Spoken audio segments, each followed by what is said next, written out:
Hello everyone, my name is Porscha Aubrey and this is Chapter 3 of the novel West Nation vs. East Nation: The Awakening. So let's get right into it.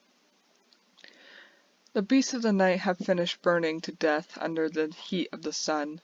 The only things proving their existence are the stinking flesh of the zombies, and the bones, arrows, and bow of the skeletons. I'm dreading opening the door. The scent of the mornings must be absolute hell. Readying a sword and some food in my hands, I kick the door open, holding my breath like my life depends on it.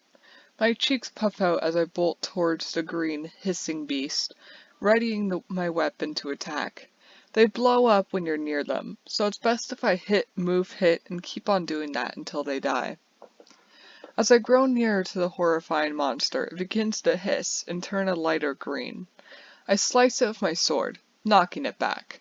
Its skin goes back to its regular green, and it slowly marches back over to me, lighting back up and hissing once again. My sword goes through it and quickly slides back out. I raise my leg and kick it away from me just before it explodes. It goes back to its normal color once more, hissing as it steps towards me, scratches and wounds, not letting any sort of blood out. With one last swipe of my sword, he hisses and stumbles to his side.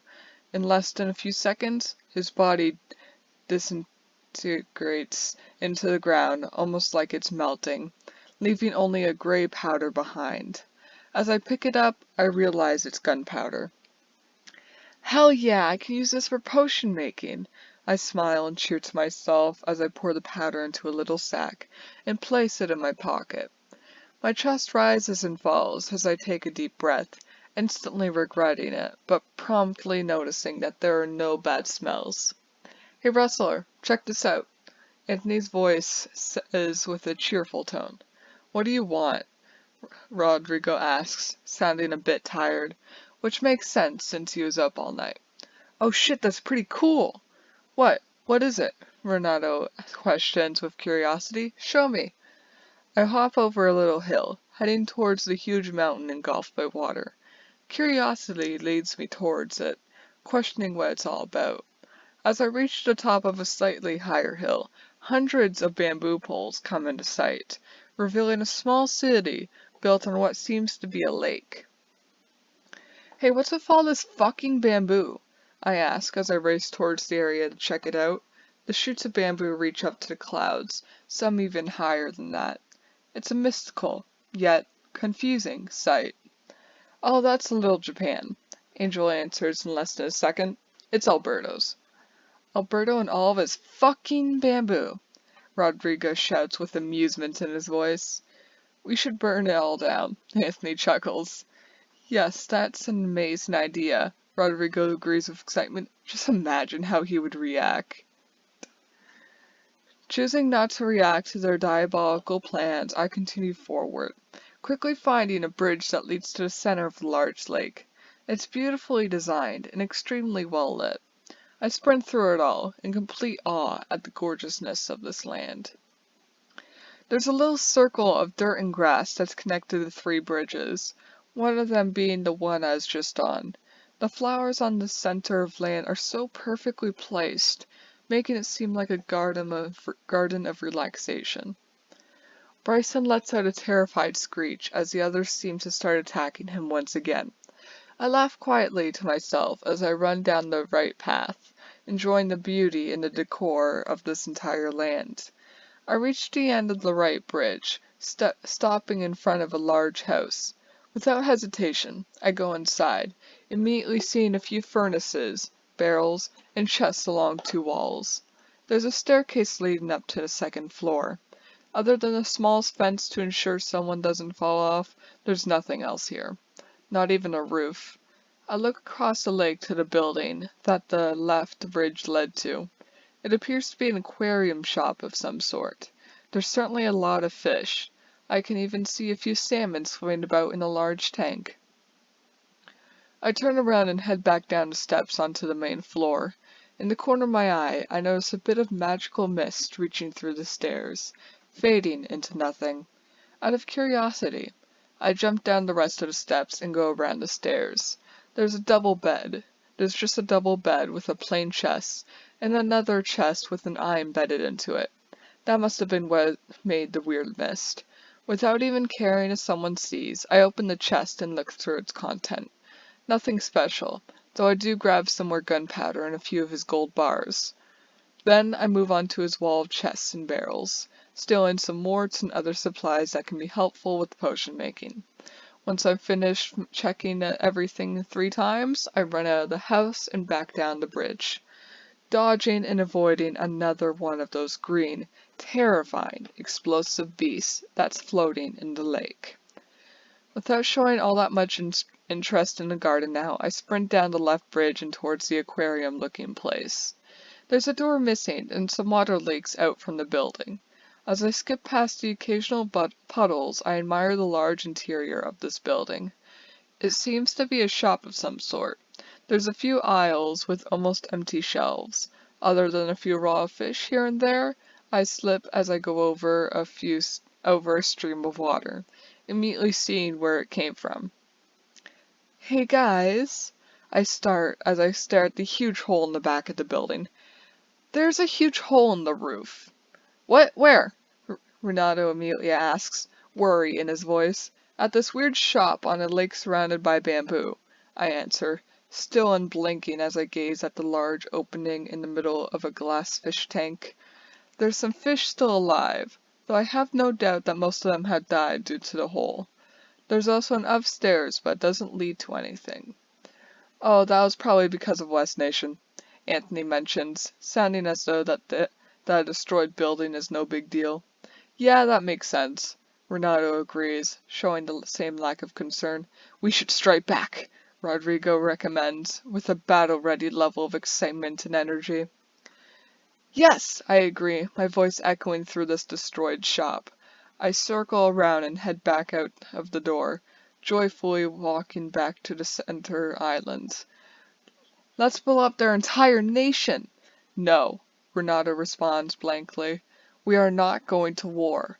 But they started it, I shout, completely going past the garden and running down the first bridge to the mainland.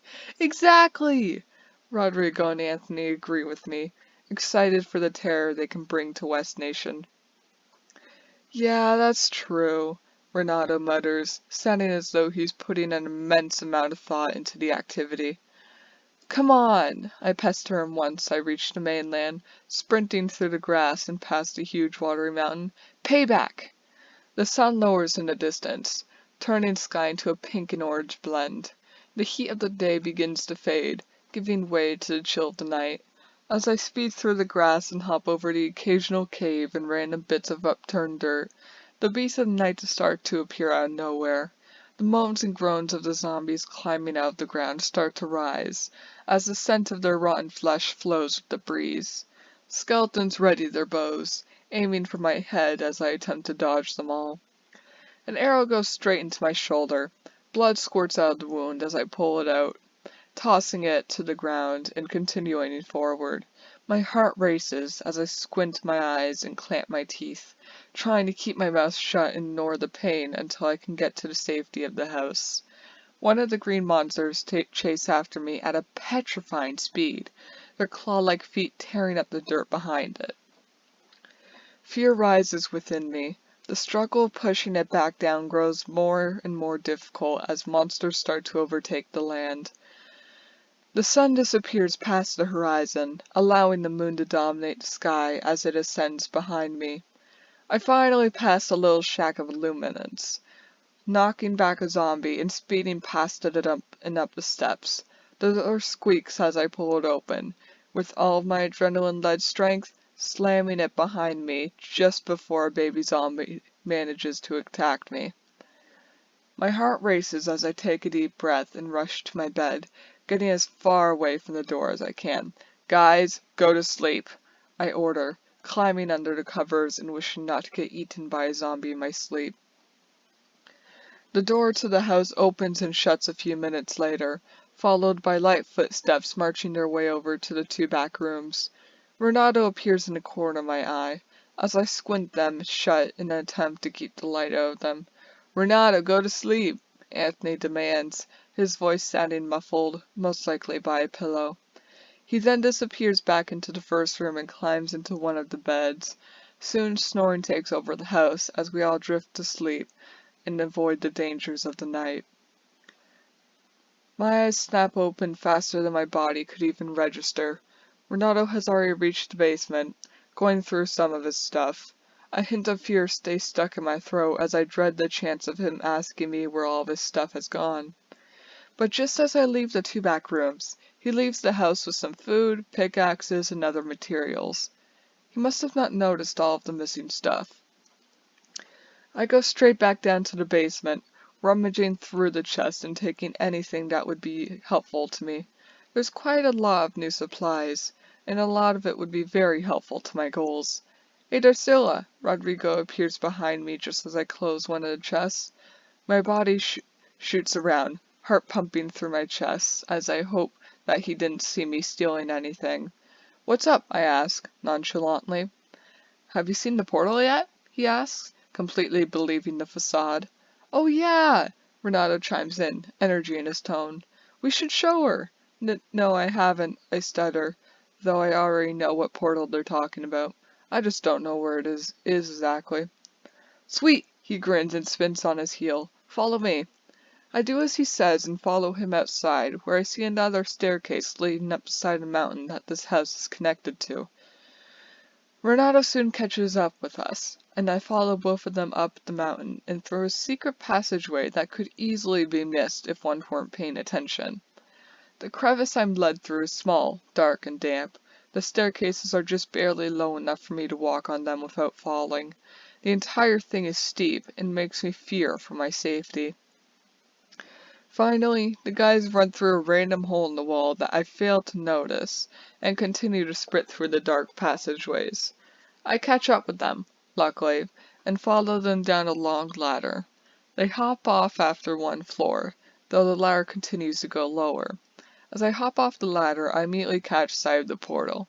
It has a black outer layer that can only be broken with either a diamond pickaxe or a pickaxe made of materials from hell. Here it is, Rodrigo points out, stating the obvious. The thin purple on the interior is swirly and water-like, allowing mists of purple to extend past it, dropping to the ground. It's the portal to hell. It continues to shine bright even as the rest of this little stone room is completely illuminated by torches. Okay, I shrug, acting like it's no big deal. Alright, let's go, Renato says as he cedes back to the ladder, descending it to the only floor left. I follow suit and see them as they turn a sharp corner. Once I do the same, I see that we're back in the basement with all the chests. I guess that's where the random opening leads to. Why did you guys take me all the way around then? I ask with a bit of laughter. I honestly don't know. Rodrigo snickers and follows Renato up the stairs. Come on, Francisco, let's get back to work. And that is Chapter 3 of West Nation vs. East Nation The Awakening, and I will see you all on Chapter 4. Have a great day.